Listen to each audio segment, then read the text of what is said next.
dia, irmãos. Quero dar boas-vindas aos nossos convidados também nessa manhã. Nós vamos iniciar agora o nosso culto de adoração ao Senhor, nosso Deus.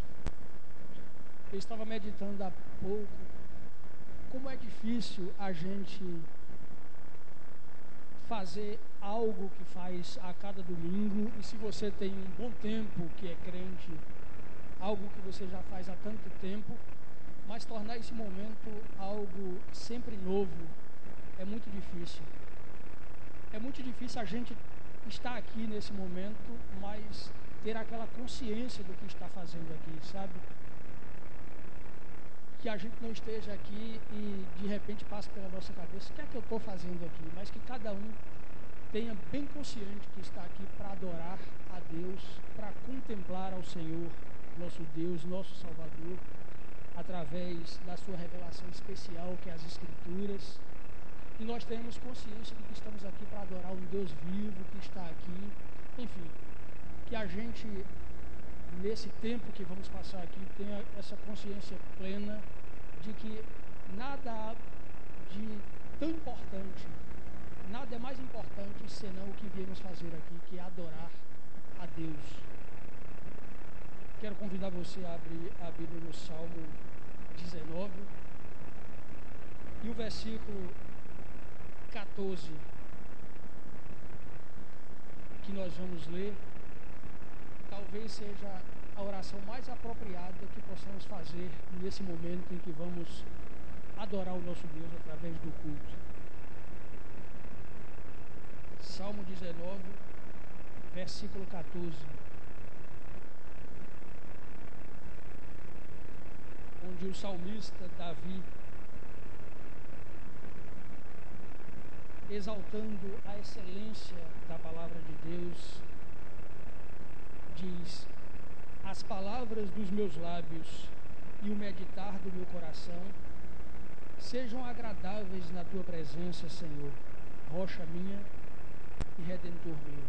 Que essa possa ser a nossa oração nesse instante, que as nossas palavras aqui, palavras lidas, faladas, oradas, cantadas, que todas sejam agradáveis ao nosso Deus, nem só as nossas palavras, como o meditar do nosso coração nessa manhã.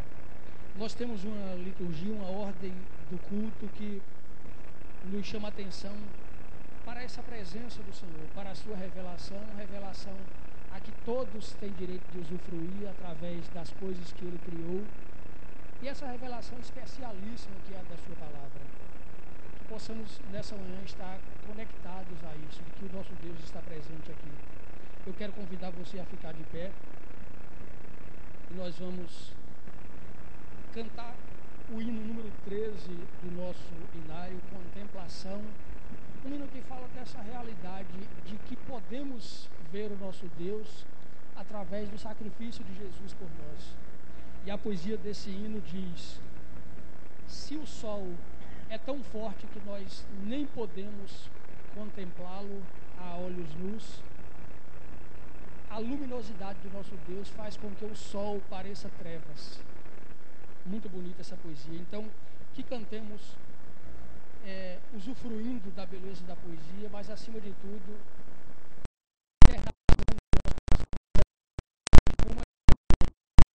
a quem podemos contemplar nessa manhã. Cantemos.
presença nessa manhã, Pai.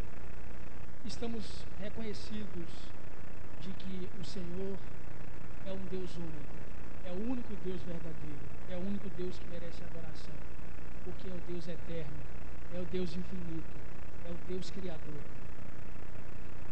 é o Deus que quer se comunicar conosco e por isso Jesus Cristo morreu por nós. E essa morte de Jesus por nós é o que possibilita o nosso acesso à tua presença. E nessa manhã nós podemos te contemplar, Pai. Te contemplar através da criação, através da vida dos nossos irmãos e através da tua palavra, Senhor Deus, que será lida nessa manhã, será exposta e que irá edificar as nossas vidas, Pai. Obrigado, Senhor Deus, por esse momento único, que é o momento de culto, o momento de adoração, o momento em que nos encontramos diante de Ti, Pai. E nós temos consciência, Senhor Deus, de que nós necessitamos da operação do Teu Espírito Santo em nossas vidas para estarmos diante de Ti na Tua presença. Que o Teu Espírito possa nos dar sabedoria, possa trabalhar em nossos corações, em nossas motivações, Pai. Que o nosso culto seja sincero, seja verdadeiro, que todas as nossas palavras, nossos atos, que todos os nossos pensamentos sejam para Ti nessa manhã, sejam agradáveis a Ti, Senhor Deus. Que nós te prestemos culto verdadeiro, Senhor Deus, culto que Te agrade, culto em espírito e em verdade. Louvado seja Teu nome, Senhor Deus, para todo sempre. Nós oramos em nome de Jesus, nosso Salvador. Amém. Os irmãos podem sentar. Quero convidar você a abrir a sua Bíblia ainda no Salmo 19, Salmo do qual nós lemos há pouco o versículo 14.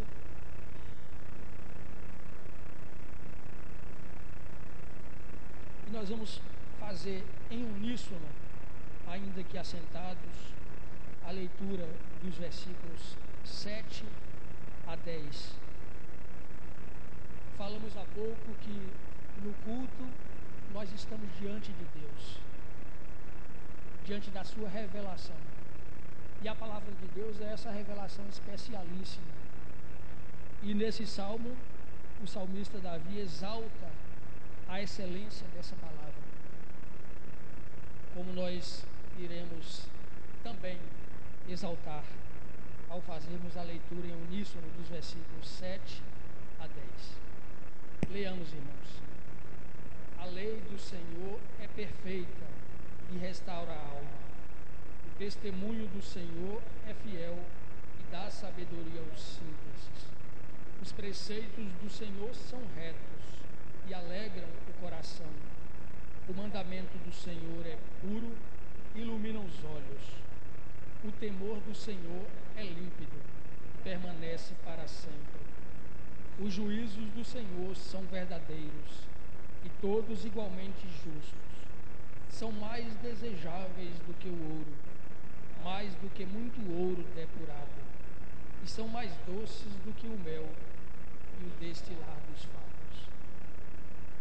Eis porque esse momento é um momento único, é o momento em que estamos diante da lei do Senhor, dos seus testemunhos, dos seus preceitos, dos seus mandamentos, dos seus juízos, como o salmista diz aqui. E os seus juízos, seus preceitos, suas leis, seus mandamentos são mais doces do que o mel. Então, desfrutemos desse mel nessa manhã na presença do Senhor.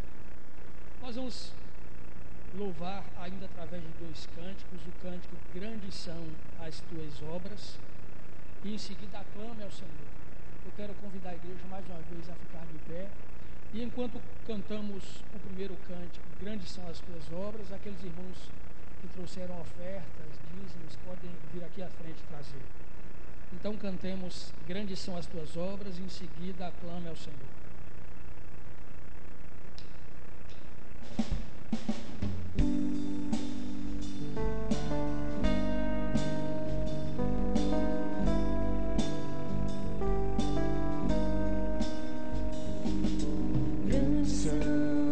As tuas obras, Senhor, todo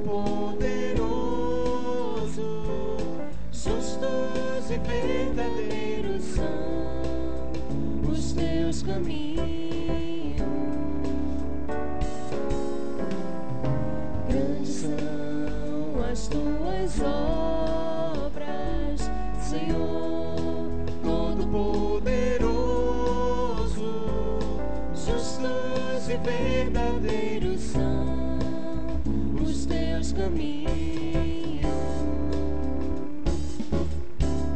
Ó Rei das nações, quem não temerá, quem não glorificará teu nome? Ó Rei das nações, quem não te louvará, pois só teu nome é santo. Ó Rei das nações, quem não temerá, quem não glorificará teu nome? Ó Rei das nações, quem não te louvará, pois só teu nome é santo. Todas as nações virão e adorarão diante de ti, pois os teus atos de justiça se fizeram manifestos. Todas as nações virão e adorarão diante de ti, pois os teus atos de justiça se fizeram manifestos. Ó Rei das nações, quem não temerá, quem não glorificará teu nome? Ó Rei das nações, quem não te louvará, pois só teu nome é santo. Ó Rei das nações, quem não temerá, quem não glorificará teu nome? Ó Rei das nações, quem não te louvará, pois só teu nome é santo. Só teu nome é santo. Só teu nome é santo.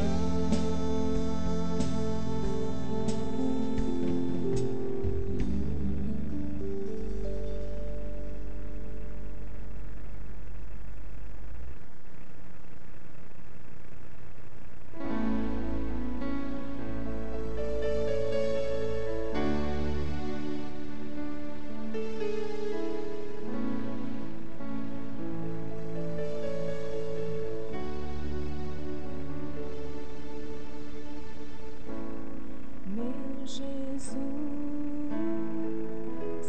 Salvador, outro igual não há. Todos os dias quero louvar as maravilhas de teu amor.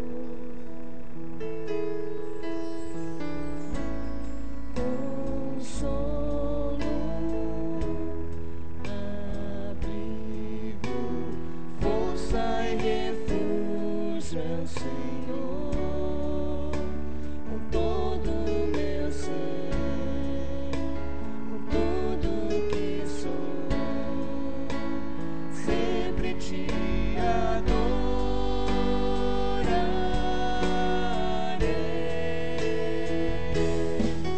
Aclame ao Senhor toda a terra e cantemos, poder, majestade.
Queria saudar os irmãos nessa manhã com a graça, com a misericórdia e com a paz do Senhor Jesus.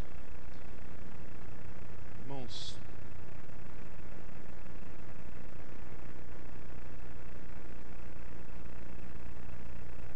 eu sou obrigado a confessar um erro hoje aqui, mas eu dou graças a Deus por perceber que a igreja está atenta. No domingo passado, nós abrimos a palavra do Senhor em 2 Coríntios capítulo 12 e pregamos no texto de 2 Coríntios capítulo 12 até o versículo 10 e muitas pessoas vieram me falar sobre a mensagem, como eu quero que tinham entendido e aprendido da mensagem, mas muitos também vieram dizer: pastor, mensagem beleza e tal, agora por que o senhor pulou o capítulo 11 mesmo? A verdade é que eu tinha preparado 2 Coríntios capítulo 11 na semana anterior. Como o pastor Elson veio, na minha cabeça eu havia pregado esse texto. Então hoje nós vamos voltar para 2 Coríntios capítulo 11 e depois a gente volta para o final no domingo que vem a gente volta para o final do capítulo 12. Então eu quero agradecer a vários irmãos que, atentos, vieram me alertar de que o capítulo 11 havia sido pulado. Então, vamos fazer a leitura do capítulo 11 inteiro. Diz assim a palavra do Senhor: quisera eu me suportasseis um pouco mais na minha loucura. Suportai-me, pois zelo por vós com o zelo de Deus, visto que vos tenho preparado para vos apresentar como virgem para um só esposo, que é Cristo. Mas receio que, assim como a serpente enganou a Eva com a sua astúcia, assim também seja corrompida a vossa mente e se aparte da simplicidade e pureza devidas a Cristo.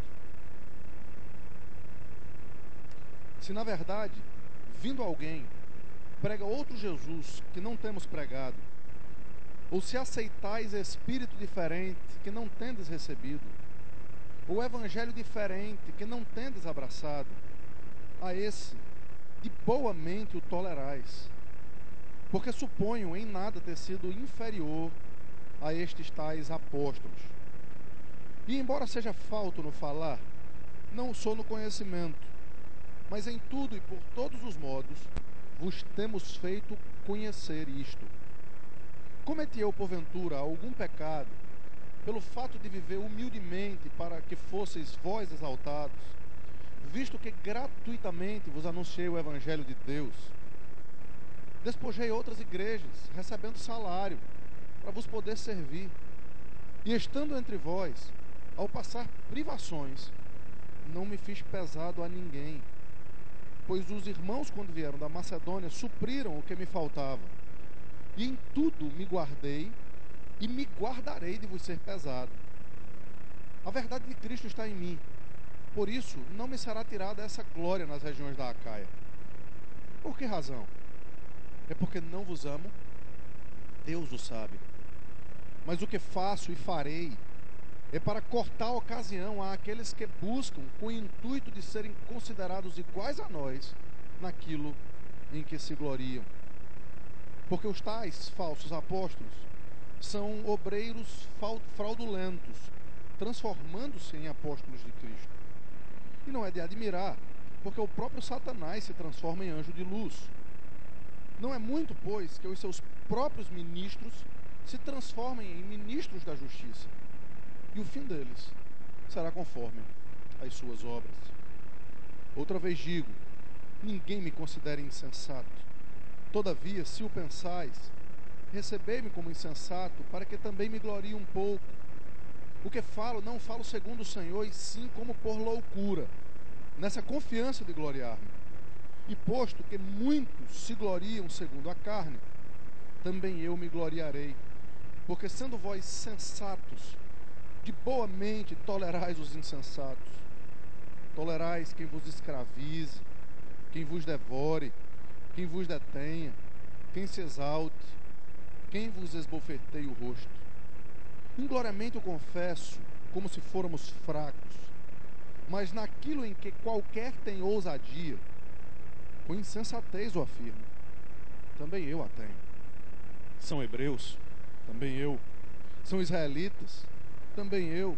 São da descendência de Abraão? Também eu. São ministros de Cristo? Falo como fora de mim. Eu ainda mais. Em trabalhos? Muito mais. Muito mais em prisões, em açoites sem medida, em perigos de morte, muitas vezes. 5 vezes recebi dos judeus uma quarentena de açoites menos um.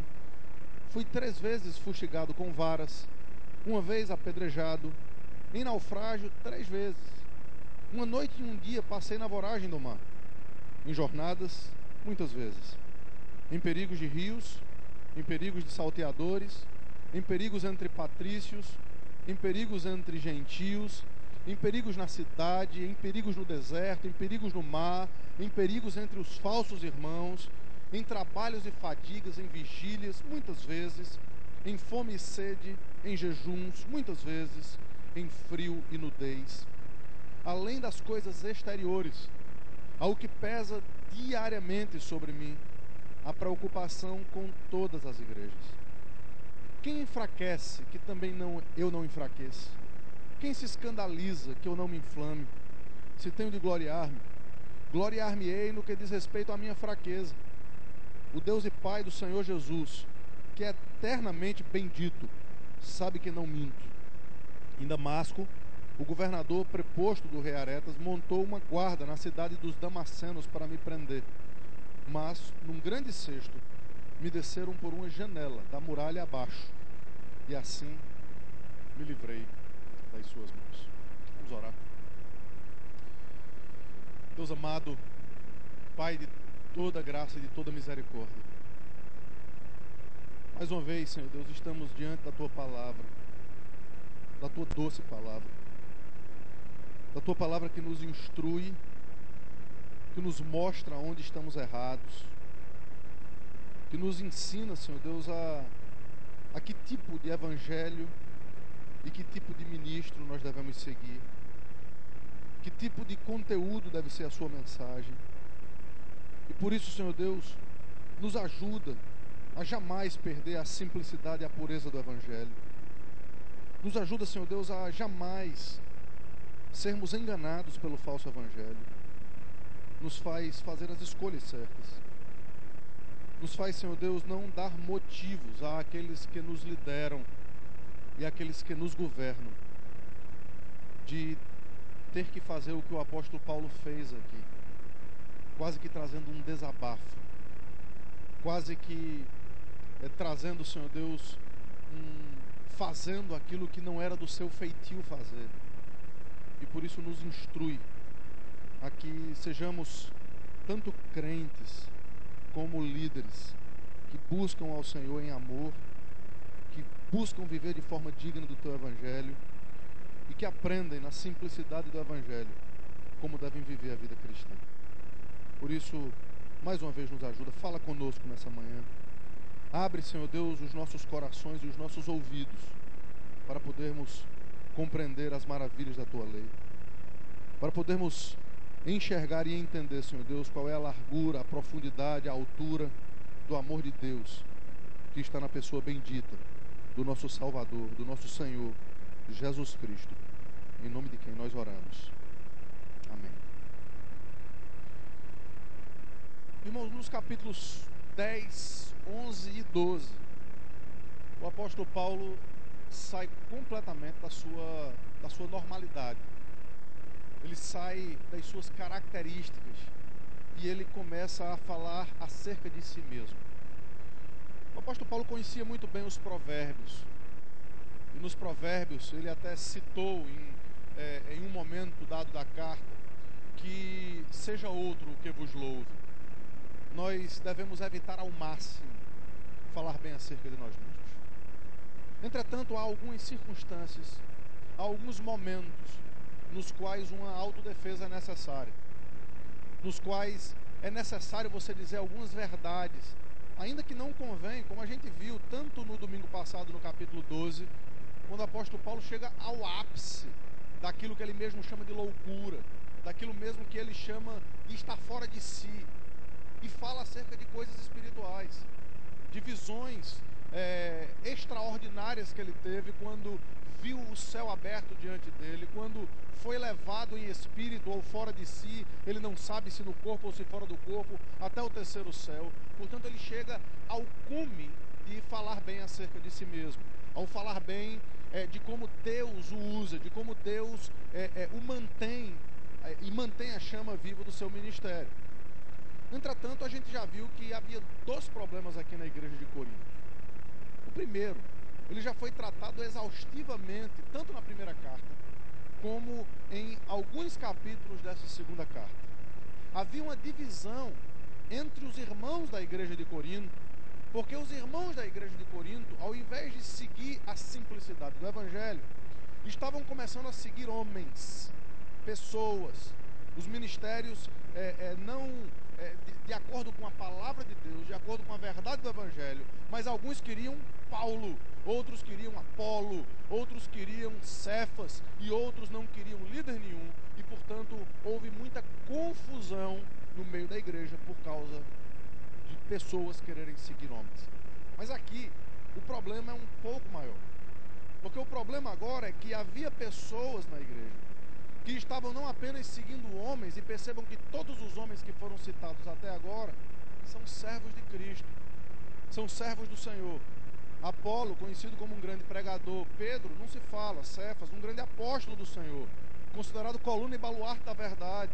Paulo é o apóstolo dos gentios, é aquele que escreveu essas cartas. Entretanto, havia alguns que estavam começando a dar ouvidos a falsos apóstolos, a homens que não traziam consigo o evangelho verdadeiro de Cristo. De um lado, eles traziam um legalismo seco, porque traziam do judaísmo alguns tipos de leis e regras nas quais eles tinham que seguir. Portanto, eles extrapolavam as escrituras, eles iam além daquilo que deveria de fato ser ensinado através da Bíblia e somente da Bíblia.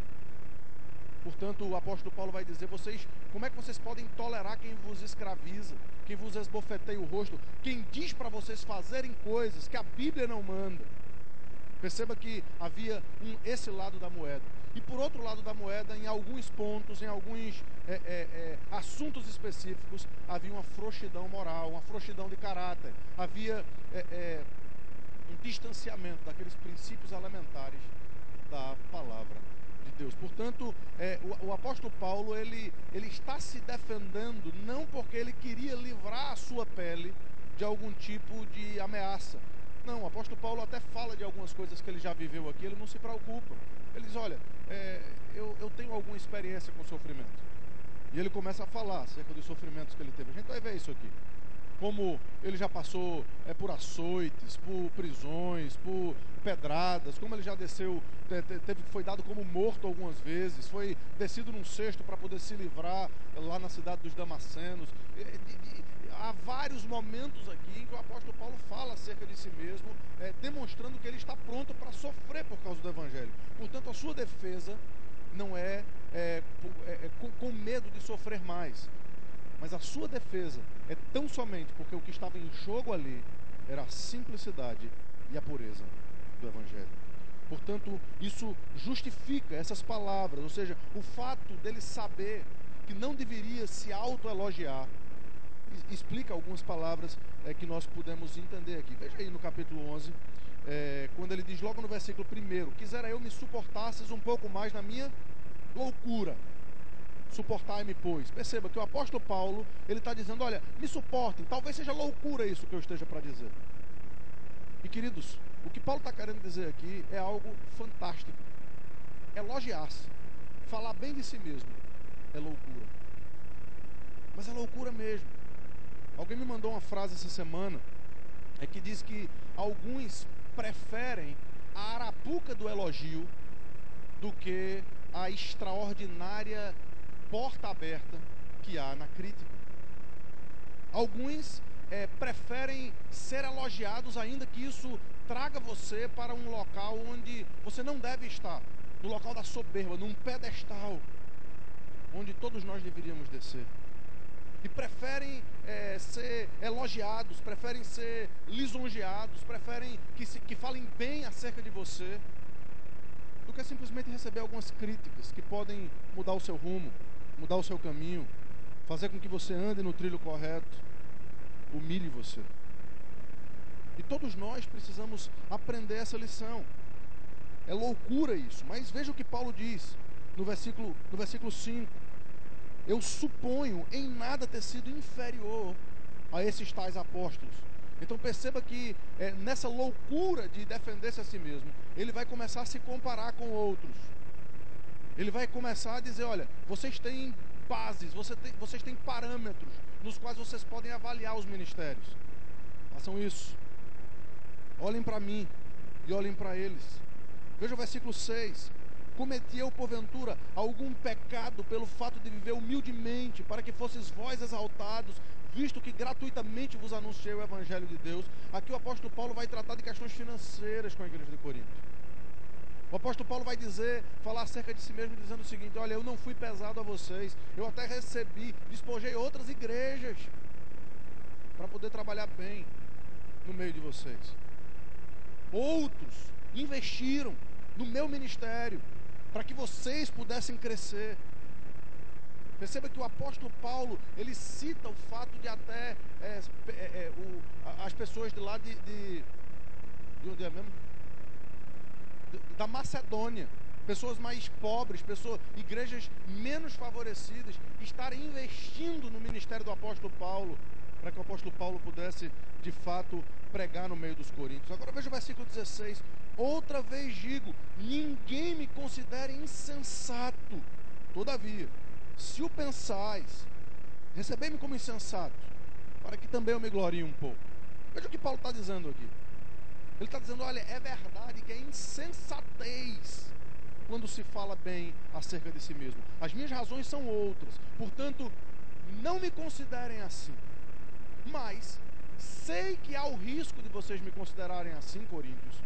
Portanto, mesmo que me considerem assim, então permita que eu me glorie um pouco aqui. A gente vai tratar um pouco sobre isso também. Finalmente, o versículo 23. Veja como ele sai das suas características. São ministros de Cristo, falo como fora de mim, eu ainda mais.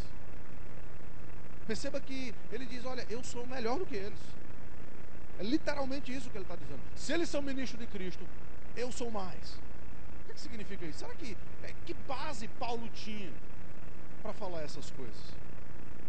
É extremamente constrangedor para Paulo escrever essas palavras. Como é extremamente constrangedor para qualquer pastor, para qualquer líder, em alguns momentos ser obrigado a falar bem acerca de si mesmo.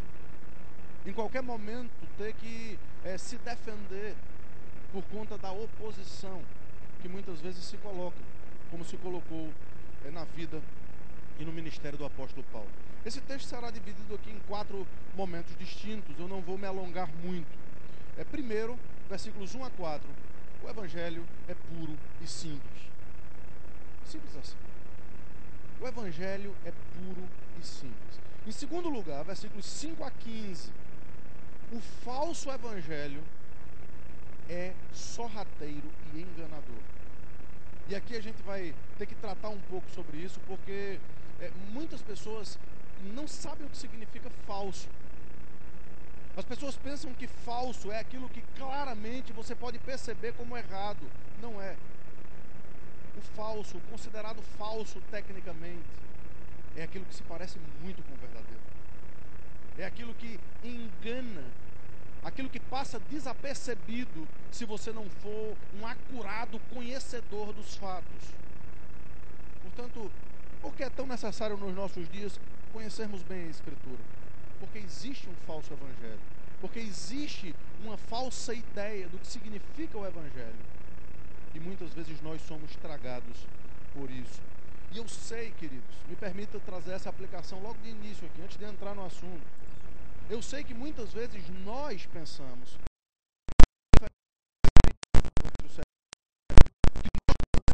que nós somos presbiterianos, nós somos bem doutrinados, nós temos uma consciência daquilo que a Bíblia diz e sentimos o cheiro da heresia. E eu posso garantir a vocês, queridos, que nós muitas vezes nos equivocamos nessa nossa soberba de achar que conhecemos, de achar que sabemos tanto, que o erro é claramente visto diante de nós. E seremos alertados pelo próprio texto do apóstolo Paulo que não nos enganamos, porque o próprio Satanás se transforma em anjo de luz, tão brilhante, tão bonito, tão glorioso, tão parecido com aquilo que vem de Deus, que pode claramente enganar e cegar mais do que o sol ardente em seu fogo. Em terceiro lugar, nos versículos 16 a 21, Paulo literalmente vai perguntar: quem é que vocês escolhem?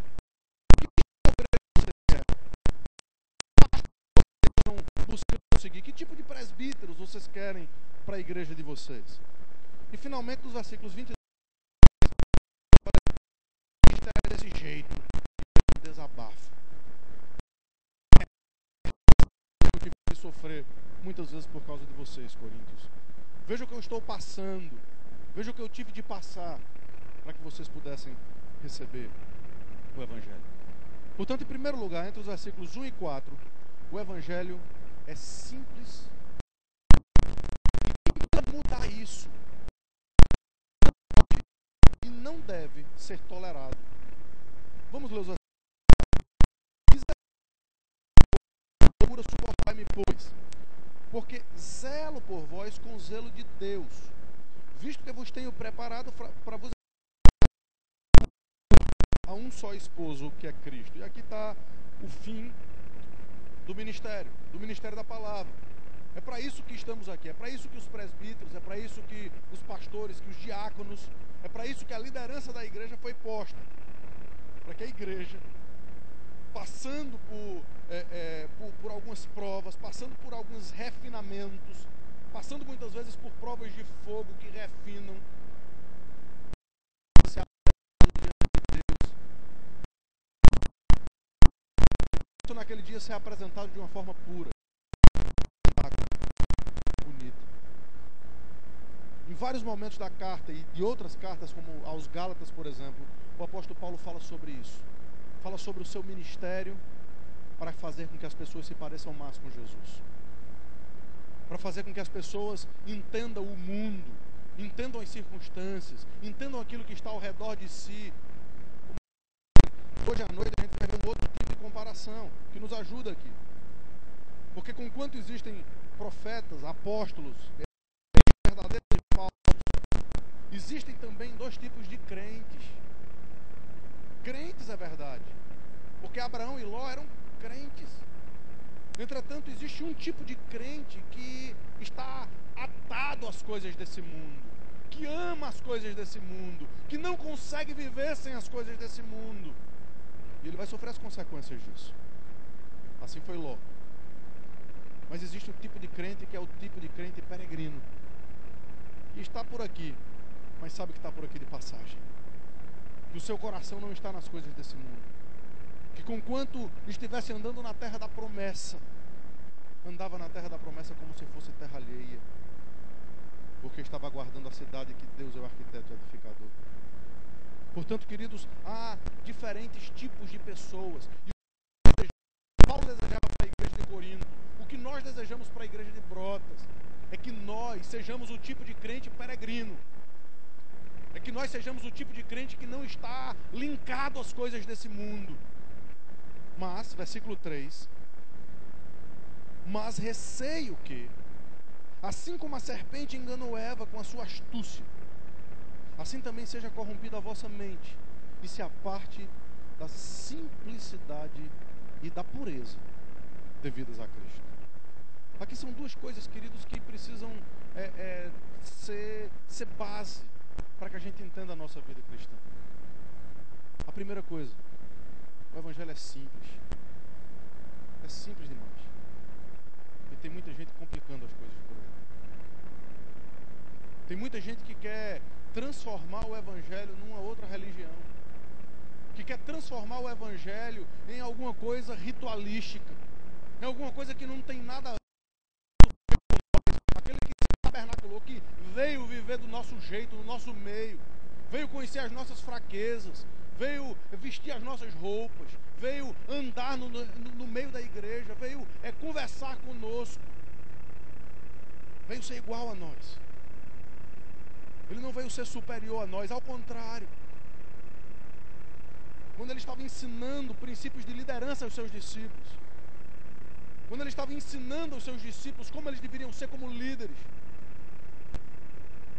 ele pega uma toalha, coloca aquele tipo de roupa sobre o seu próprio corpo e começa a lavar-lhe os pés, não para iniciar mais um ritual ou mais uma cerimônia, mas para demonstrar como os líderes devem servir, como os líderes devem ser sempre em prol dos outros, deixar os outros em primeiro lugar, fazer com que os outros tenham sempre a preeminência, porque foi isso que Cristo fez conosco. Foi isso que Cristo fez por nós. Ele se tornou servo de todos, e aquele que quer ser líder, torne-se servo de todos, o menor de todos. O Evangelho é simples. O Evangelho não tem nenhuma pompa. Quando nós vemos hoje homens que para chegar junto deles é preciso de seguranças, é preciso de...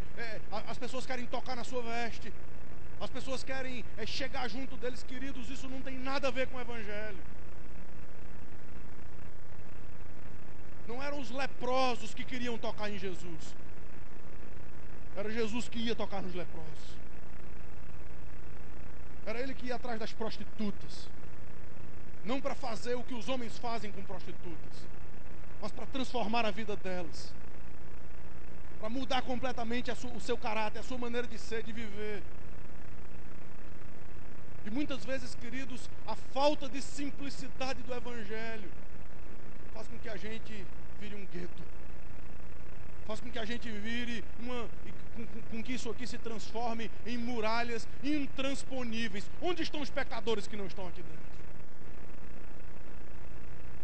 Onde estão aquelas pessoas que nós dizemos amar?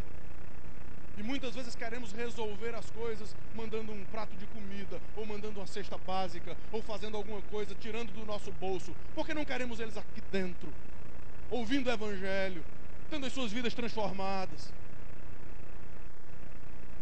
Porque quando pessoas que são diferentes de nós nesses aspectos chegam aqui, elas não são tão bem tratadas como outras que são mais parecidas conosco. Porque nós nos tornamos juízes, tomados dos mais perversos pensamentos, porque nós não entendemos a simplicidade do Evangelho. O Evangelho é simples. É a cruz de Cristo. A cruz de Cristo sendo estabelecida como aquilo que divide entre antes e depois dele, não apenas a história do universo, mas a minha própria vida, a minha própria forma de enxergar e de conhecer o mundo. Mas o Evangelho é também puro. Não é apenas da simplicidade do Evangelho que nós não podemos nos afastar, mas nós não podemos nos afastar da sua pureza. E a pureza do Evangelho não é aquilo que as regras humanas podem trazer, mas a pureza do Evangelho está estampada nas páginas da Escritura. Daqui a pouco a gente vai entender por que Paulo traz essas duas palavras, pureza principalmente. Porque aquilo que parecia ser muito bonito, muito belo, muito retórico, na verdade estava afastando pessoas de Cristo. E versículo 4, se na verdade vindo alguém prega outro Jesus que não temos pregado, ou se aceitais espírito diferente que não tendes recebido, ou evangelho diferente que não tendes abraçado, e a esse de boa mente tolerais. Perceba, queridos, é intolerável alguém que queira perverter a simplicidade e a pureza do Evangelho. O apóstolo Paulo está dizendo aos coríntios: vocês estão tolerando quem abre mão da pureza e quem abre mão da simplicidade do Evangelho. Será que nós não fazemos o mesmo tipo de coisa? Será que muitas vezes nós não podemos estar sentados como se estivéssemos na igreja de Corinto, ouvindo esse mesmo tipo de repreensão?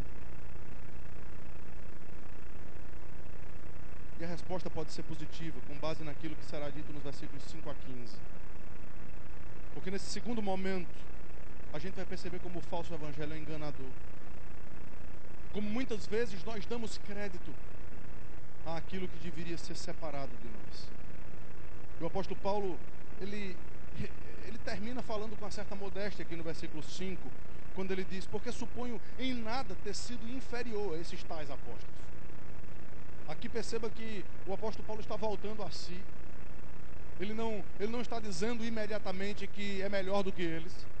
Ele está simplesmente dizendo, em alguns aspectos, faça esse tipo de comparação e veja se eu sou inferior a eles. Em alguns aspectos, eles, os judaizantes, alguns dos opositores de Paulo na época, chegavam dizendo: olha, nós vimos com carta de recomendação de Jerusalém, da igreja de Jerusalém. Nós somos judeus, nós somos hebreus, nós somos isso, nós somos aquilo. Paulo está dizendo: eu sou igualzinho a eles nisso aí. Eu sou judeu também, eu sou da tribo de Benjamim. Eu conheço, em outro momento da carta ele diz: eu conheço um pouquinho mais do que eles, porque eu fui criado aos pés de Gamaliel. Já ouviram falar de Gamaliel? Pronto, eu fui criado aos pés dele. Eu aprendi alguma coisa com ele.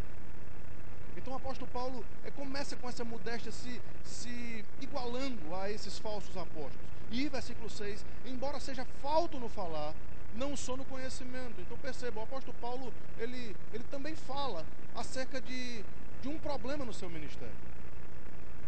Existem limitações em todos os homens.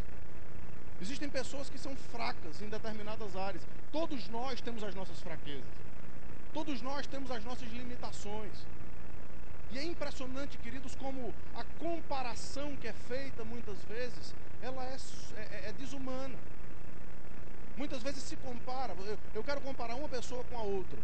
Eu gosto daquela, mas não gosto daquela ali. Então, eu pego essa pessoa aqui e pego a sua melhor característica para comparar com a pior característica dessa pessoa aqui. Eu vou colocar no pedestal quem eu quiser. Isso não é uma maneira de se fazer uma comparação que seja honesta, que seja digna. Por isso o apóstolo Paulo ele abre o leque para muitas coisas aqui, falando acerca, inclusive, de coisas nas quais ele é fraco. O apóstolo Paulo não era um bom pregador. Acredita nisso? Acredita nisso? Ele era falto no falar. Ele era simples demais, muitas vezes, na sua maneira de expor. Às vezes as pessoas olhavam e às vezes nem entendiam aquilo que ele estava dizendo. E por isso o apóstolo Pedro tem que escrever no final da sua carta que as pessoas deveriam dar crédito a Paulo, que muitas vezes escrevia de forma difícil de entender, que os indoutos e inconstantes deturpam, como também deturpam as demais escrituras. Pedro teve que se levantar para defender Paulo. E é impressionante, queridos, como isso nos mostra, veja o versículo 6 novamente, e embora seja falto no falar, não só no conhecimento, mas em tudo e por todos os modos, vos temos feito conhecer isso, ou seja, o que vocês conhecem, o que vocês sabem, o crescimento de vocês, coríntios, se deu porque eu, Paulo, ensinei a vocês. Ou seja, a retórica, ela não é tão importante quanto o conhecimento. Eu vou repetir isso aqui. A retórica, ela não é tão importante quanto o conhecimento. É bom que os nossos líderes tenham algum tipo de retórica. É bom, ajuda. Ajuda a gente a entender um pouquinho as coisas. Mas isso é o mais importante? Não. Existem pessoas que são absolutamente simples na sua forma de falar, que não têm tanta retórica, que não têm tanto conhecimento de oratória, mas ainda assim trazem o conhecimento da palavra de Deus. E é isso que interessa. É isso que vale.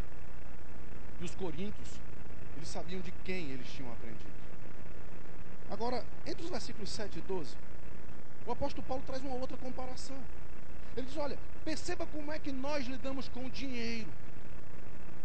E como é que as pessoas devem lidar com o dinheiro. E os líderes, queridos, precisam ser observados nesse particular. Os líderes precisam ser observados nesse particular. O apóstolo Paulo diz a Timóteo que o amor, o apego ao dinheiro, é a raiz de todos os males. Não são de muitos males. Não é da maioria dos males, mas é de todos os males. Conquanto o dinheiro em si possa servir, ser uma grande bênção, muitos, na busca de tê-lo, têm se colocado em astúcias terríveis, têm se colocado em arapucas de Satanás horrendas, não tem aberto mão de algumas coisas, e certamente isso tem trazido consequências sérias para a sua vida, para a vida de sua família. Ontem, quem estava aqui na reunião com os pais do departamento infantil, puderam ouvir um pouco sobre que tipo de escolhas a gente faz, que tipo de investimento a gente faz na vida dos nossos filhos, que tipo de investimento nós podemos fazer, como nós podemos agir para que os nossos filhos entendam a necessidade que eles têm de Cristo e de seguir a Cristo. Veja o desprendimento do apóstolo Paulo, versículo 7. Ele começa até com uma certa ironia, quando ele diz, cometi eu porventura algum pecado pelo fato de viver humildemente, para que fosseis vós exaltados, visto que gratuitamente vos anunciei o Evangelho de Deus. Então a primeira pergunta de Paulo é simples. Olha, eu já passei algumas vezes aí em Corinto, e vocês nunca me deram uma oferta sequer. Eu estou preocupado com isso? Não. Irmãos, deixa eu dizer um negócio aqui para vocês. Alguns irmãos aqui perceberam isso e viram isso claramente. Foram comigo para uma cidade do interior aqui, quando eu fui pregar. E essa coisa está tão maluca no meio evangélico, que uma das perguntas que me foi feita quando eu fui convidado para pregar nessa determinada festividade foi qual era o meu cachê. Quanto é que você cobra, pastor? Qual é o seu cachê? Meus irmãos, isso é odioso. Isso agride. Isso não tem nada a ver. De graça dai, de graça recebestes. Nós não temos absolutamente que cobrar absolutamente nada para pregar o Evangelho.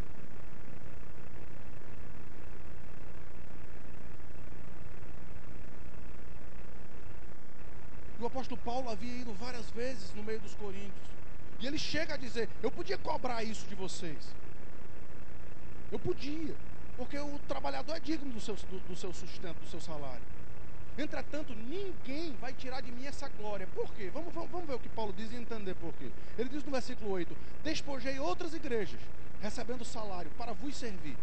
Ou seja, tem outros irmãos que estão investindo no meu ministério, para que vocês possam ter Paulo por aqui.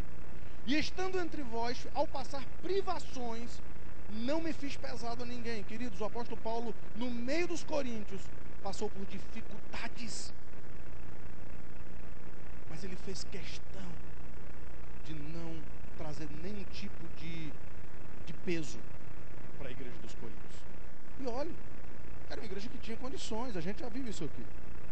Era uma igreja rica, diferentemente de outras igrejas da Macedônia. Mas veja o que Paulo diz no versículo 9: e estando entre vós, ao passar por privações, não me fiz pesado, pois os irmãos, quando vieram da Macedônia, supriram o que me faltava, e em tudo me guardei, e me guardarei de vos ser pesado. O apóstolo Paulo diz: não apenas me guardei, não apenas não recebi, não apenas os outros investiram no meu ministério para que vocês tivessem aquilo que vocês poderiam ter, como eu me manterei assim.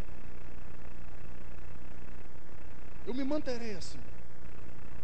Versículo 10: a verdade de Cristo está em mim, por isso não me será tirada essa glória nas regiões da Acaia.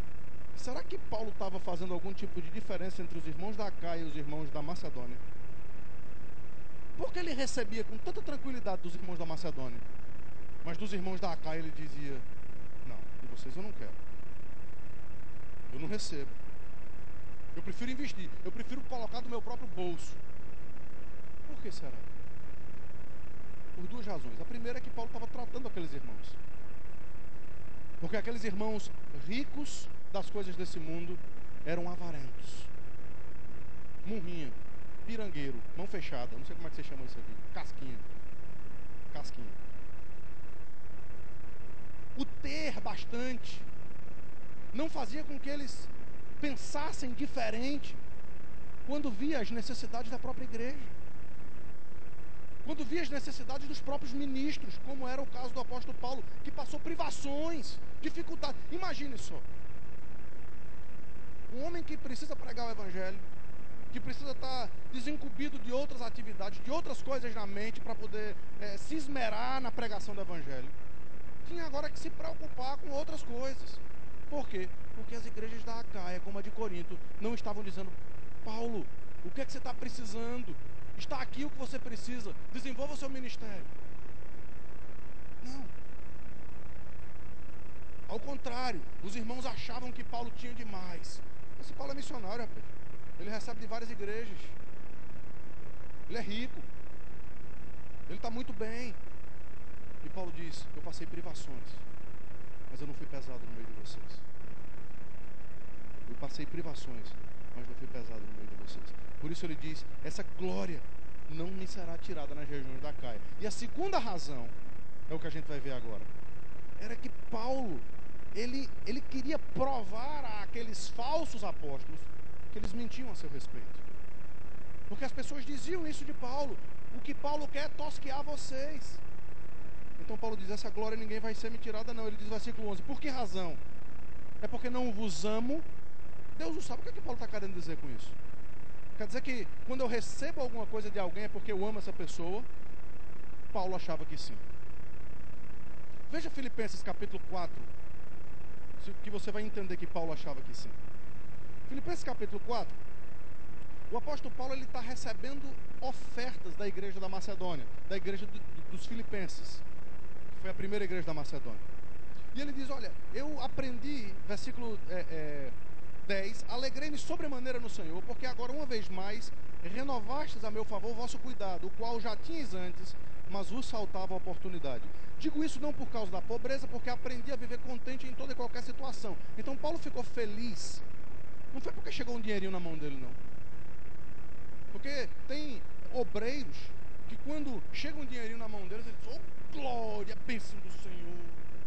Não, eles estão pensando em si. Mas quando aquele dinheiro chegou na mão de Paulo, o que constrangeu, o que alegrou o coração de Paulo não foi a oferta, porque Paulo diz: veja, eu aprendi a viver contente em toda e qualquer situação. Eu tanto sei ser humilhado quanto ser honrado. Eu posso todas as coisas naquele que me fortalece. Eu posso ter abundância, eu posso ter escassez, eu posso passar por fome, eu posso ter muita coisa para comer. Entretanto, veja o que alegrou o apóstolo Paulo. Versículo 17. Não que eu procure o donativo, mas o que realmente me interessa é o fruto que aumente o vosso crédito.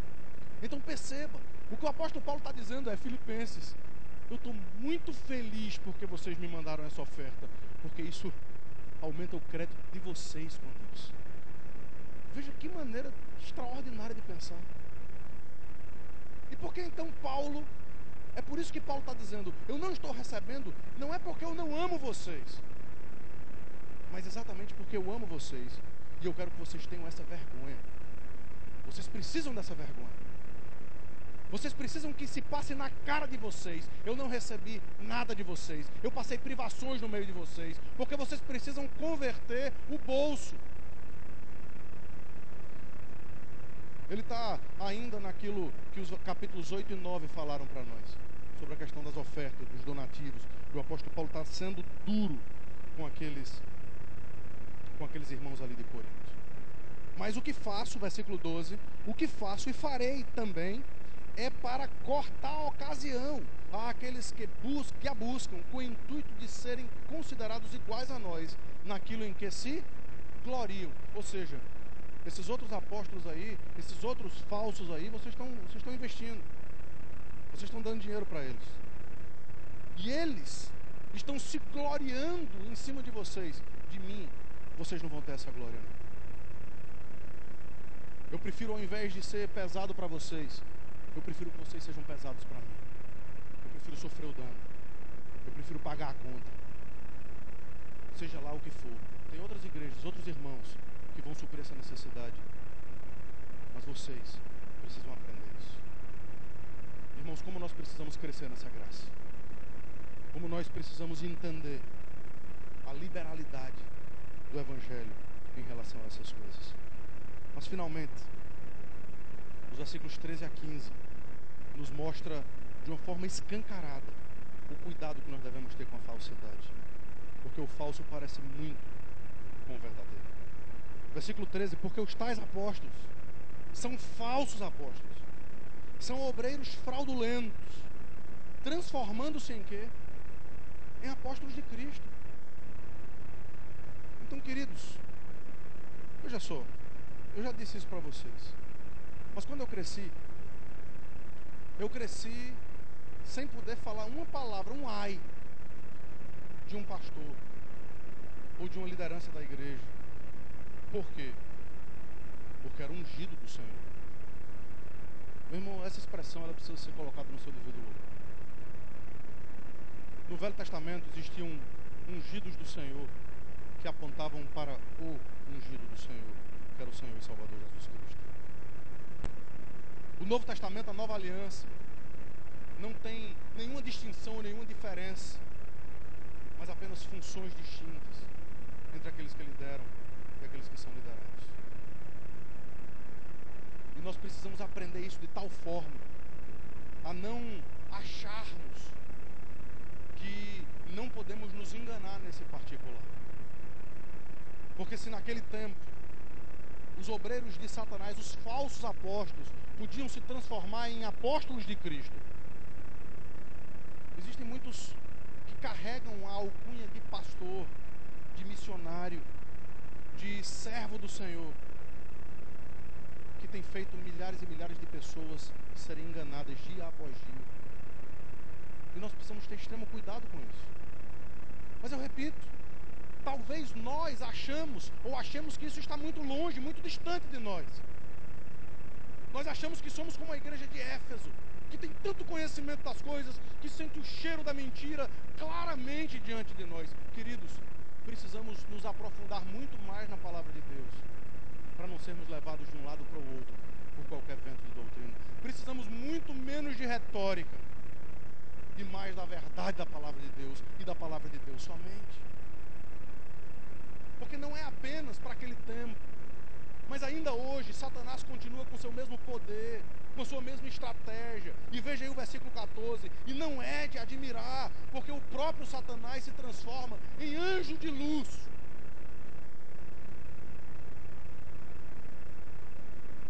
Se um anjo chegar para você essa noite e começar a falar algumas coisas sobre Deus, se um ser resplandecente, talvez você se impressione com isso. Muitos se impressionam com isso e vão e buscam atrás dessas coisas. Mas Paulo diz aos Gálatas: se um anjo vindo dos céus ou eu mesmo pregar um evangelho que vá além daquele que vocês já tenham recebido, seja anátema, seja maldito. Agora, deixa eu só dizer um negócio para vocês. Nenhum anjo vai chegar para vocês. Ninguém aqui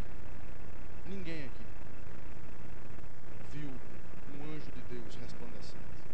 Certamente alguém já ouviu falar que viu alguma coisa assim. Mas eu garanto a você que você não viu. Porque as Escrituras nos falam sobre essas coisas. Nos falam sobre o momento quando essas manifestações aconteciam. Então, se você não quer julgar as Escrituras, julgue a sua própria experiência.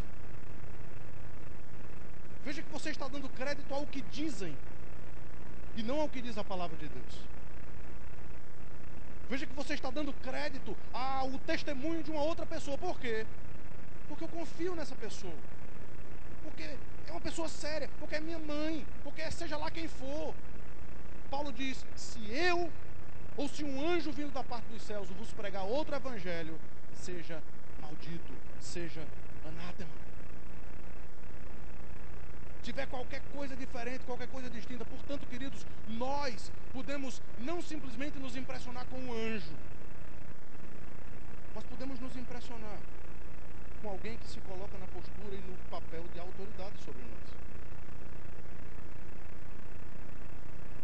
Eu estou falando aqui contra mim mesmo, contra os líderes dessa igreja, seja lá quem for.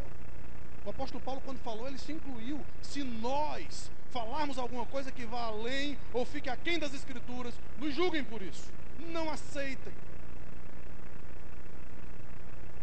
Não aceitem. O fim mostrará a verdade. Não é muito, versículo 15, não é muito, pois, que os seus próprios ministros se transformem em ministros da justiça. Veja a comparação. Se Satanás se transforma em anjos de luz, os seus ministros se transformam em quê? Em pastores, em ministros da justiça. Por isso, lá em Apocalipse vai dizer que tem muitas igrejas que na verdade não passam de sinagogas de quem? De Satanás. Agora, final do versículo 15. O fim deles será conforme as suas obras. Deus vai julgá-los. Deus vai julgá-los se eles estão em outros prédios nessa cidade, ou se eles estão aqui nesse púlpito.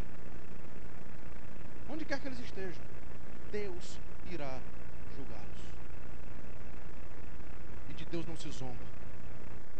Aquilo que o homem semear, isso também se fará. Em terceiro lugar, vocês foram expostos ao fato de existirem falsos obreiros, ao fato de existirem falsos mestres, falsos apóstolos, obreiros de Satanás, muitas vezes travestidos não apenas em anjos de luz, mas como em ministros de Cristo. Que tipo de obreiros vocês querem? Que tipo de mensagem vocês desejam? Os versículos 16 a 18 mostram que a igreja muitas vezes tolera os que se gloriam em coisas exteriores, se gloriam na carne. Versículo 16 a 18 diz assim: outra vez vos digo, ninguém me considere insensato. Todavia, se o pensais, recebei-me como insensato, para que também eu me glorie um pouco. A gente já tratou sobre isso aqui. Versículo 17: o que falo, não falo segundo o Senhor, e sim como por loucura, nessa confiança de gloriar-me. E posto que muitos se gloriam segundo a carne, também eu me gloriarei. Perceba, existem alguns que se gloriam na carne, em coisas exteriores, na aparência. Aquilo que Jesus chamou de sepulcro caiado, que por fora é muito bonito, pintadinho, lindo. Os sepulcros naquele tempo são dignos de visita até os dias de hoje, como construções gloriosas, como coisas, imagina, as pirâmides do Egito, hein? Lindo demais. O mundo todo quer ir lá para ver aquelas coisas gloriosas. Mas o que é que tem por dentro? O que é que tem dentro de sepulcros caiados e bonitos por fora?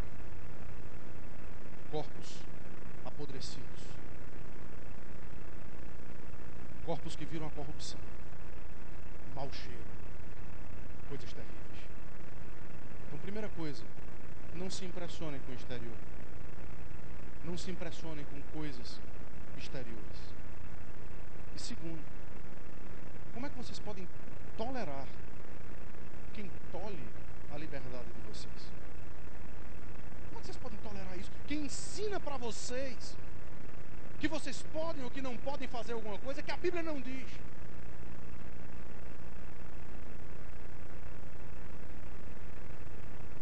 Paulo trata sobre isso em todas as cartas. Aos Gálatas ele diz: não se deixem levar. Para a liberdade Cristo vos convocou, vos salvou.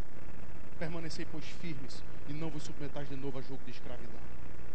Ainda aos Gálatas, ele diz que quando nós nos deixamos levar por essas coisas exteriores, nós decaímos da graça, nos afastamos de Cristo.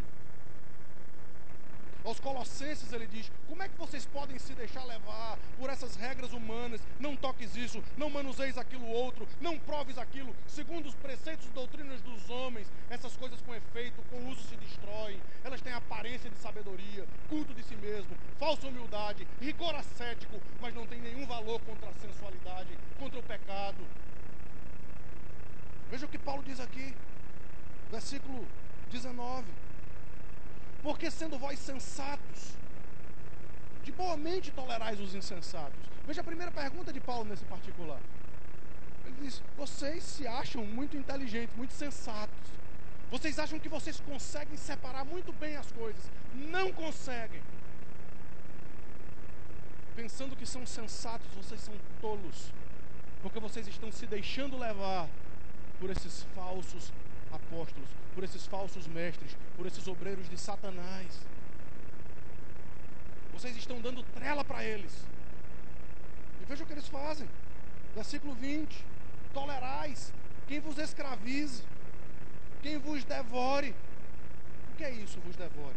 Lembra da questão financeira que Paulo falou aqui? Há poucos versículos atrás. Ele está dizendo: eu, Paulo, eu não fui pesado para vocês, pelo contrário.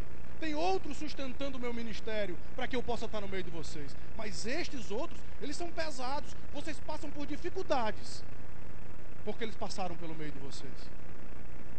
Vocês toleram quem vos devore, quem vos detenha, quem se exalte, quem fale bem acerca de si mesmo, não apenas quando precisa defender o evangelho, quem se acha o tal.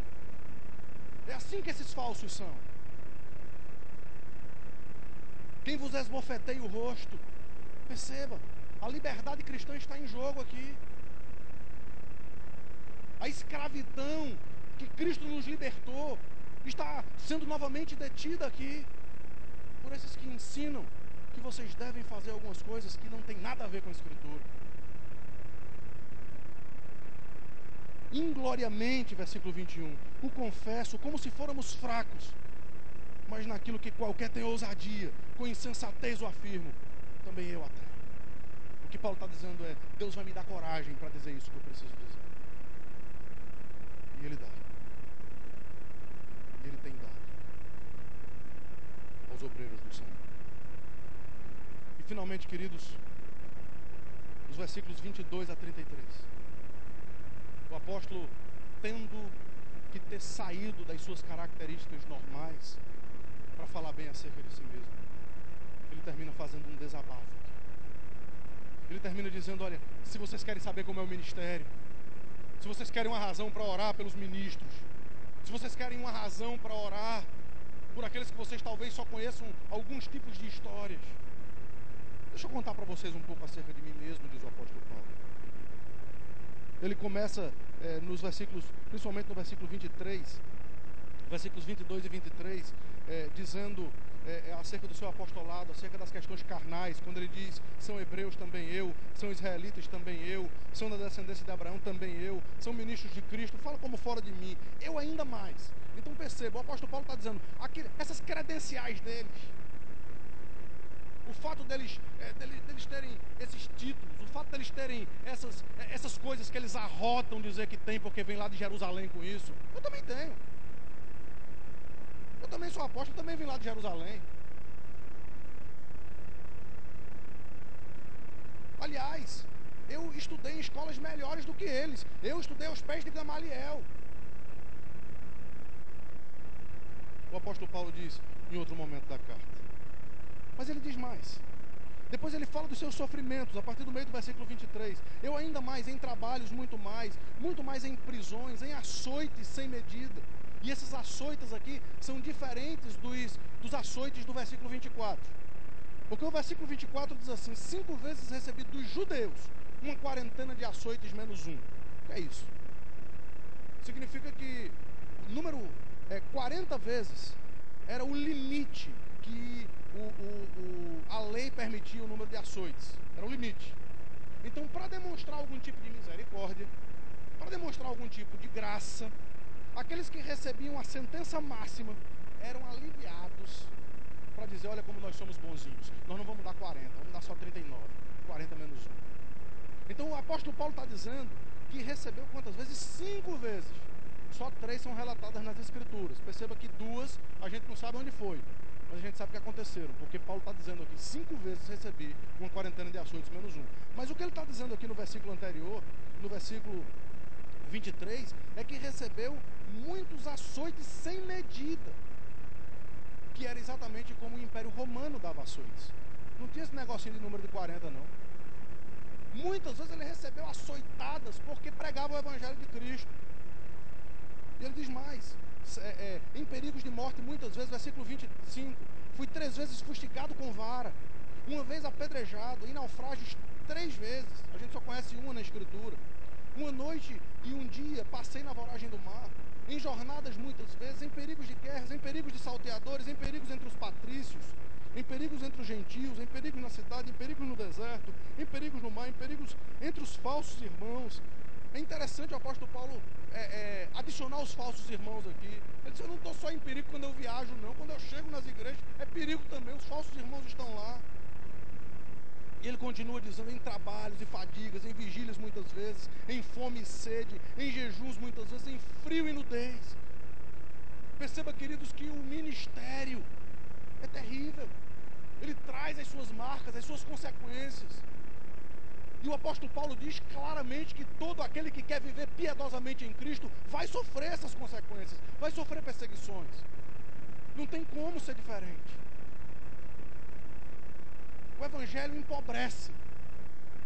O ministério empobrece, não enriquece. O ministério faz com que você precise passar muitas vezes por privações. Agora é uma escolha que vale a pena.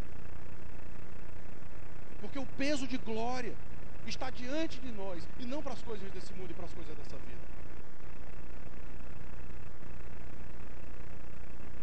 O grande problema é que muitos querem fazer o caminho inverso. É que querem enriquecer às custas do evangelho. Ao invés de empobrecer às custas dele, querem enriquecer às custas do evangelho. E é exatamente isso que não pode e não deve acontecer. Mas há muito mais do que isso. Talvez essas coisas exteriores não seja muito o que preocupa o apóstolo Paulo. Ele estava pronto para sofrer qualquer tipo de dificuldade. Ele estava pronto. Mas o que mais preocupava Paulo era o seu coração pastoral. O que mais preocupava Paulo era saber que aqueles falsos mestres estavam seduzindo as ovelhas de Cristo. O apóstolo Paulo não tolerava. Por isso os versículos 28 e 29 nos diz assim: além dessas coisas, há o que pesa sobre mim diariamente. Aqui, todas essas coisas que ele passou, apedrejamento, não sei o que, não acontecia todo dia, não. Essas dificuldades, essas privações, não acontecia todo dia, não. De vez em quando chegava uma ajudinha lá da Macedônia. De vez em quando chegava um Epáfras ou um Epafrodito para sentar do lado de Paulo, para chorar com Paulo, para abraçar com Paulo e dizer: Paulo, a gente está junto, meu irmão. Vamos junto nessa aqui. Às vezes algum irmão colocava o braço em ministros do evangelho e dizem: estamos juntos, pastor. A dificuldade não é sua, não é nossa. Vamos lá, vamos enfrentar a dificuldade. Mas, irmãos, diariamente pesava sobre o apóstolo Paulo isso aqui. Versículo 28. Além dessas coisas exteriores, há o que pesa sobre mim diariamente: a preocupação com todas as igrejas. Evidentemente, o apóstolo Paulo tinha preocupação com mais de uma igreja, porque ele era um pregador itinerante, porque ele não era vinculado a uma igreja como nós somos. Mas, queridos, se nós quisermos ser ministros de Cristo, presbíteros do Senhor, se nós quisermos ser fiéis, nós temos que ter diariamente esse mesmo tipo de preocupação com as ovelhas de Cristo, as igrejas de Deus, aquelas que foram compradas pelo sangue precioso que foi derramado naquela cruz do Calvário. Vocês não são ovelhas de Samuel, vocês não são ovelhas do conselho da igreja de Brotas, vocês são ovelhas de Cristo, ovelhas do Supremo Pastor da nossa alma.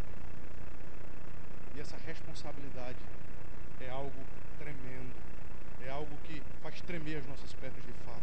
Versículo 29, quem enfraquece, que eu também não enfraqueça. Perceba, quando você enfraquece, você tem que lidar com isso sozinho. Mas quando você tem um ministro de Cristo que o ama, esse ministro vai dividir com você essa dificuldade. Quando você passa por algum problema aí fora, muitas vezes a falsidade, as ideias erradas, os falsos amigos, eles vão se apresentar para trazer algum tipo de alívio para você. Mas no seio da igreja, os líderes precisam carregar a carga juntos, precisam carregar o peso juntos, precisam colocar esse jugo sobre as suas próprias costas. E por isso é tão difícil o ministério. Por isso é tão difícil o ministério, porque quem se enfraquece, que os líderes não se enfraqueçam juntos, que os líderes de verdade, aqueles que amam a palavra e não apenas da boca para fora, sofram as consequências do seu ministério. Ele diz mais: quem se escandaliza, que não me inflame. Perceba que há escândalos no meio do evangelho, escândalos reais. Irmãos fracos na fé se escandalizam com essas coisas. Vêm esses líderes, vêm essas coisas horrendas acontecendo e se inflamam. E o apóstolo Paulo diz: nós nos inflamamos também. Machuca o nosso próprio coração. E finalmente ele termina dizendo: se eu tenho de gloriar-me, gloriar-me-ei no que diz respeito à minha fraqueza. E aqui ele abre portas para aquilo que ele vai dizer no capítulo 12, foi o que a gente viu domingo passado. E conta mais um caso no início do seu ministério, quando ele foi dado como morto, e na cidade dos Damascenos, e João não está aqui, nem aqui para a gente brincar com ele, ele desceu num cesto e jogado ali como se morto ele estivesse. Irmãos, nós temos um texto diante de nós que não foi, e eu quero dizer isso aos irmãos, não foi por gosto que eu o pulei. Não foi por gosto, foi a providência de Deus. Talvez no domingo passado havia algumas pessoas que precisavam ouvir a mensagem do domingo passado, como hoje tem aqui algumas pessoas que precisavam ouvir a mensagem de hoje. Deus sabe, Deus entende todas as coisas mais do que nós. Mas o que eu posso garantir para vocês é que esse não é um texto fácil de ser pregado. Esse não é um texto tão simples, porque as aplicações esbofeteiam a nossa própria cara, o nosso próprio rosto. Porque se eu posso perguntar para vocês, que tipo de ovelhas vocês são? Que tipo de líderes vocês querem? Quem é que vocês desejam seguir? Eu posso perguntar para mim mesmo, que tipo de pastor eu sou? Que tipo de líderes nós somos?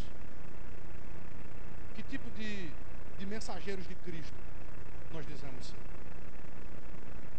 Portanto, queridos, essa é uma mensagem que traz consequências. Nós estamos diante do Todo-Poderoso, nós estamos diante do Rei do Universo. E certamente cada um aqui deve ter trazido à sua mente alguns casos que esse texto do apóstolo Paulo fala claramente acerca das dificuldades que o ministério pode passar. E o que eu mais gostaria de ver era uma transformação, no sentido de que vocês, é um pedido quase, como que o apóstolo Paulo está fazendo aos Coríntios aqui. O apóstolo Paulo está dizendo: tornem o meu ministério mais fácil no meio de vocês. Ah, queridos, esse é um pedido que eu posso fazer também em meu nome e em nome dos presbíteros aqui. Tornem o nosso ministério mais fácil no meio de vocês. Orem por nós. Entendam que nós somos fracos, falhos. Nós não atingimos aquilo que deveríamos e poderíamos atingir.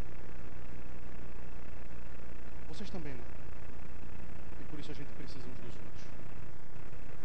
Por isso vocês precisam de pastores, de líderes que sejam sustentados pelas orações de vocês. E por isso nós precisamos não apenas das orações, como do ombro, como da palavra, como muitas vezes de um abraço, muitas vezes simplesmente de uma simples palavra pode fazer grande diferença na vida de homens e mulheres que têm sofrido por causa do Evangelho. Que o exemplo de Cristo e não de Paulo seja o exemplo que de fato vem à nossa mente num momento como esse. Porque escrevendo aos Filipenses é o próprio apóstolo Paulo que diz que todos nós devemos ter em mente e seguir o mesmo sentimento de Cristo Jesus, o qual, sendo Deus, não julgou como usurpação. Veja a humildade. Ele não se exaltou, ele se humilhou. Ele não julgou como usurpação ser igual a Deus. Ele se esvaziou. Ele não precisou sequer estudar os pés de Gamaliel. Ele era o Todo-Poderoso. Ele não precisou sequer aprender alguma coisa. Ele aprendeu muito pelas coisas que sofreu, mas isso é um outro aspecto, eu não vou explicar esse texto agora. Porque ele é o onisciente, Jeová.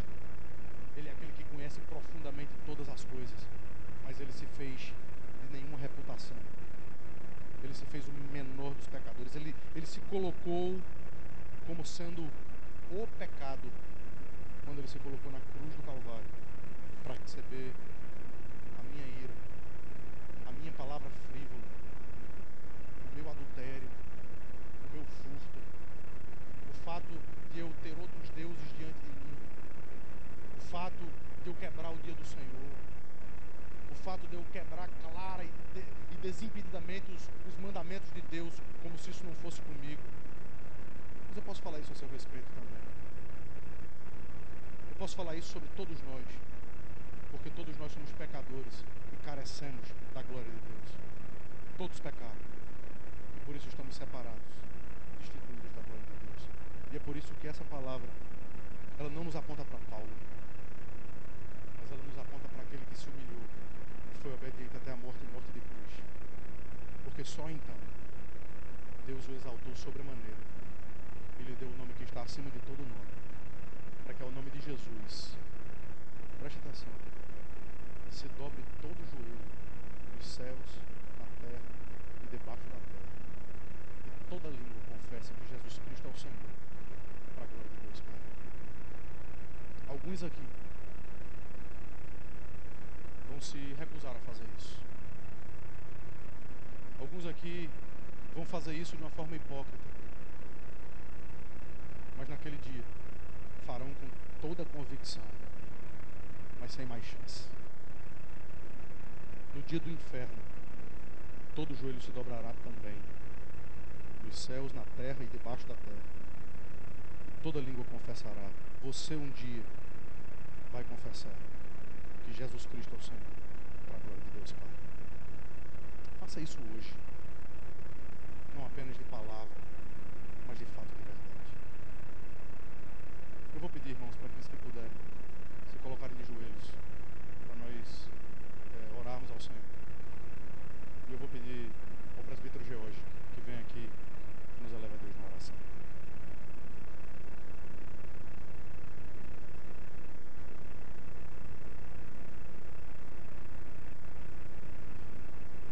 Pai Santo e gracioso,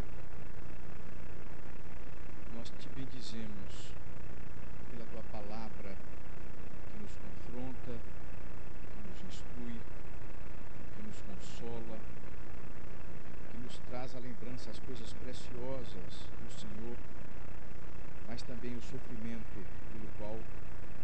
pessoas que lutaram pelo Evangelho, o sofrimento vicário do teu filho Jesus, em favor dos eleitos. Que bendizemos por esta manhã, na qual o Senhor nos traz a tua presença para nos falar dessas coisas tão preciosas. Teu povo se curva diante de ti para suplicar-te misericórdia, que o Senhor nos faças aprender e viver a simplicidade do Evangelho. O Senhor nos faça desfrutar e exercitar a pureza do Evangelho. O Senhor estimule em nós e nos direcione a isso. Nos faças ter amor pelo Evangelho. Que as palavras ditas pelo apóstolo Paulo, aquela igreja, a igreja do Senhor ali em Corinto, sejam também as palavras do Senhor para a nossa igreja aqui em Brotas. E que não apenas o nosso coração sensibilizado, mas a nossa mente, tomada pela mente de Cristo, obediente à pessoa bendita de Cristo, possa responder esta palavra com fidelidade, amor, simplicidade e pureza, porque o teu nome é glorificado em tudo isso. Oramos assim, em nome de Jesus.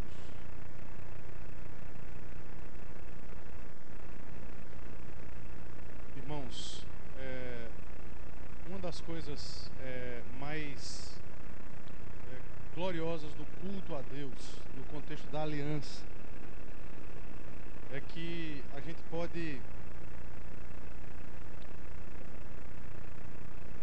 pode, no meio do culto, às vezes, ouvir um chorinho de um bebê. E a palavra de Deus nos diz que da boca dos pequeninos ele suscita força. A palavra de Deus nos diz que da boca dos pequeninos está perfeito louvor. E é com essa convicção de que os pequeninos fazem parte da aliança que nós convidamos aqui Moisés, Elisana e o pequeno Lucas. Gabriel pode vir também.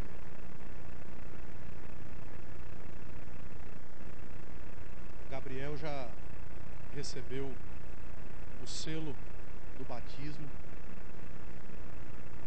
mas hoje ele vai acompanhar, talvez com um pouquinho mais de compreensão de quando ele foi batizado, o batismo do seu irmãozinho mais novo.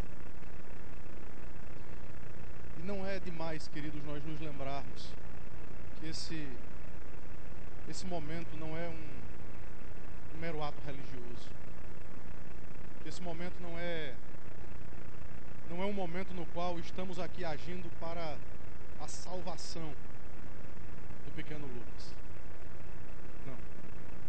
Esse é um momento em que nós damos continuidade ao selo, do pacto da graça, ao selo da aliança, que no Antigo Testamento era a circuncisão, mas que no Novo Testamento é o batismo. E Paulo aos Colossenses explica isso, como o Gabriel está tentando nos ensinar aqui.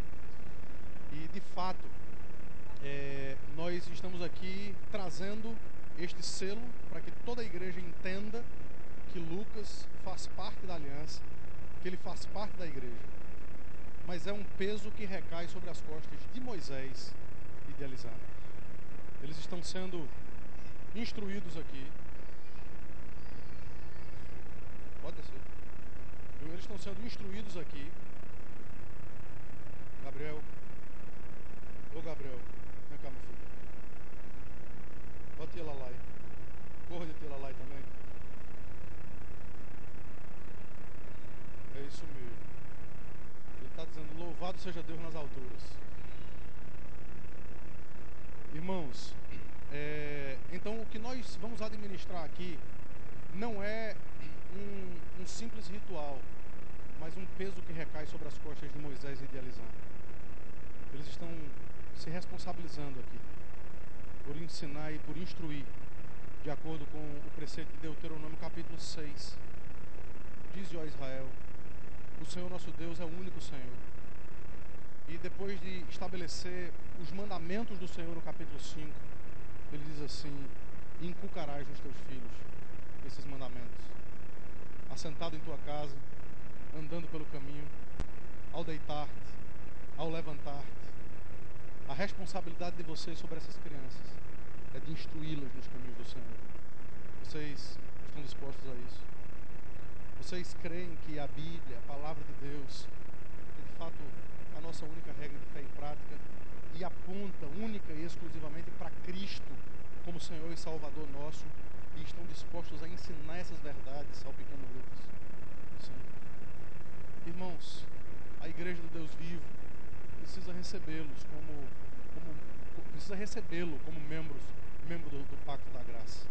Vocês estão dispostos a orar por ele, a ajudá-lo, a ajudar aos pais nessa caminhada longa, como a gente viu ontem, dura, difícil, mas que vale a pena pelos frutos que podemos colher lá na frente? Vocês estão dispostos a recebê-lo como membro dessa igreja? Então, vamos nos colocar de pé e vamos participar desse momento muito especial.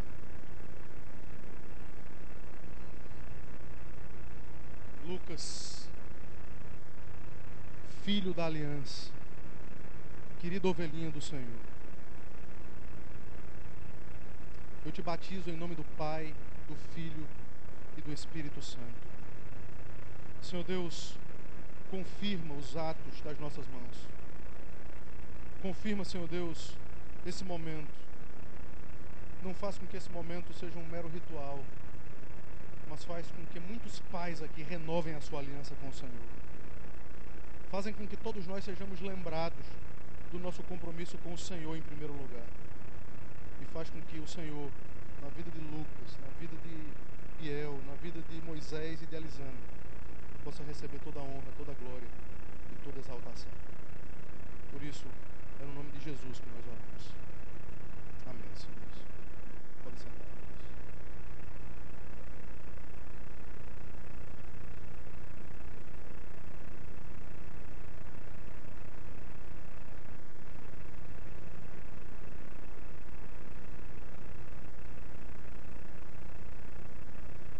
Desculpem ter pedido para vocês sentarem, vamos nos colocar em pé novamente e terminar com a bênção do Senhor. Isso parece uma ginástica gospel, né? Senta, levanta. Que o Senhor vos abençoe e vos guarde, que o Senhor faça resplandecer sobre vós o seu rosto, que o Senhor tenha misericórdia de vós, e que sobre cada um de vós o Senhor levante a sua face e vos dê a paz, em nome do Pai, do Filho e do Espírito Santo. Amém. Agora podem sentar.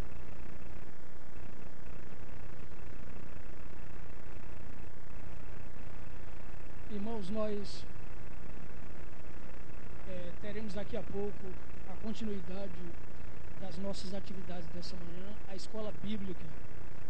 Nós funcionamos esse ano com um projeto especial de classe única e nós teremos apenas mais os próximos 2 domingos em continuidade desse projeto de classe única, e no dia 9 de março nós retornaremos ao esquema tradicional de classes. Nos próximos domingos nós estaremos divulgando quais as classes que vão funcionar, quais os temas que serão estudados, e cada irmão vai poder saber